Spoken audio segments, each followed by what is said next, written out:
একটা ছোট্ট গ্রামে থাকত রাহেলা নামের এক অসহায় মা। স্বামীকে অনেক আগেই হারিয়েছে। সংসারে ছিল শুধু তার একমাত্র ছেলে রিয়াদ। স্বামী মারা যাওয়ার পর থেকেই রাহেলার জীবনটা যেন যুদ্ধ হয়ে যায়। অন্যের বাড়িতে কাজ করে, কখনো সেলাই করে, কখনো না খেয়ে থেকেও ছেলেকে স্কুলে পাঠাতো।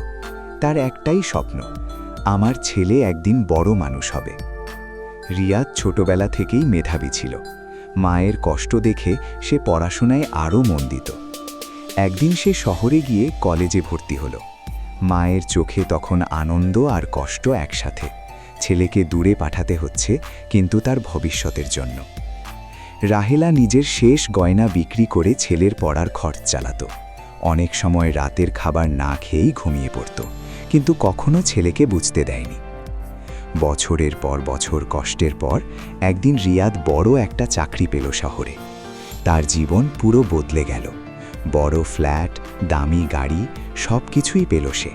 কিন্তু এই সফলতার ভিড়ে সে ধীরে ধীরে ভুলে যেতে লাগলো তার মাকে।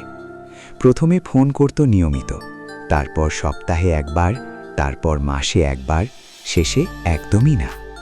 গ্রামের সেই ছোট্ট ঘরে বসে রাহেলা প্রতিদিন অপেক্ষা করত, আজ হয়তো আমার ছেলে ফোন দেবে। কিন্তু ফোন আর আসত না।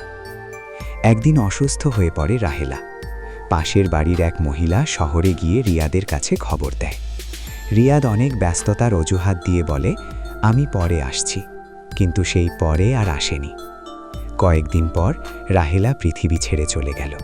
তার হাতে শক্ত করে ধরা ছিল একটা পুরনো ফোন, যেখানে শেষ ডায়াল করা নাম আমার ছেলে। যখন রিয়াদ খবর পেল, তখন অনেক দেরি হয়ে গেছে। মায়ের কবরের পাশে দাঁড়িয়ে সে কান্নায় ভেঙে পড়ে, মা, আমাকে একবার ক্ষমা করে দাও।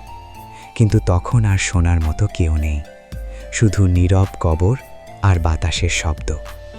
বাটা শিক্ষা, মা বাবা জীবনে একবারই আসে। তাদের অবহেলা করলে একদিন আফসোস ছাড়া কিছুই থাকবে না।